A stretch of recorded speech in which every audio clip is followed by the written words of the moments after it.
Mon histoire est faite de peine, de douleur et de haine. Je la porte comme un fardeau, me dépravant comme une hyène. Rendant normal ce fait, ce mépris je le prenais de haut. Mais la fin de l'histoire, c'est notre sang qui coulait à flot. Ils ont peur de notre colère, pourtant ne cessent de la raviver, voulant décimer notre couleur, mais elle ne cessera pas d'exister. Un système de justice qui prend les décisions qui l'arrangent, et ils attendent que l'on se plie, en plus de tout ce qui nous dérange. Pendant que leur étude montre la balance bien équilibrée, face à leur plein pouvoir, un civil noir s'est fait asphyxier.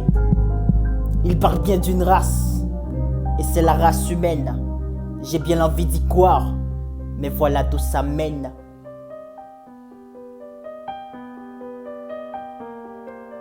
On n'a jamais eu de repos, on est toujours en protestation. Le monde a évolué, mais décolle sans notre situation.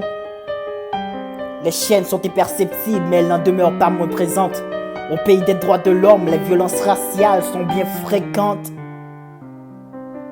Votre crise économique prend le pas sur notre cause. On se revendique égal à vous, sans le besoin de signer une clause. On a une racine attachée à notre identité. Sur cette terre, ressentez bien notre fierté. Face à vos absurdités, on a chacun en nous un Marcus Garvey. Sur le sable, avec nos larmes, tous vos crimes ont été gravés.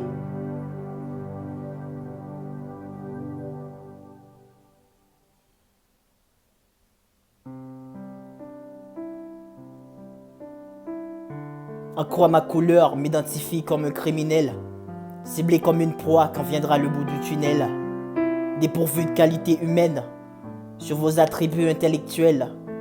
Et si mon texte dérange, je l'ai pas écrit pour être formel.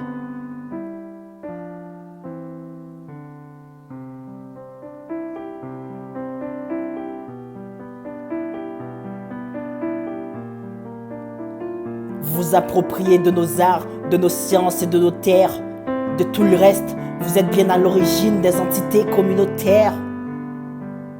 À Black Wall Street, vos bombardements résonnaient plus que nos cris. Je croyais que c'était tout naturel. Maître Noir avait bien un prix. On a toujours été de ceux qui n'attendent pas la cloche pour se réveiller. Votre méchanceté vous endort alors qu'elle nous tienne éveillés. On est pion dans votre progrès, mais vous ne voulez voir le nôtre. Et si l'on veut avoir un reflet, on le verra que dans l'autre.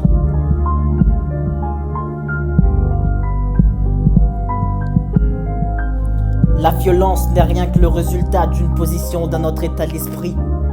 Chez l'oppresseur, l'objet factice de sa supériorité.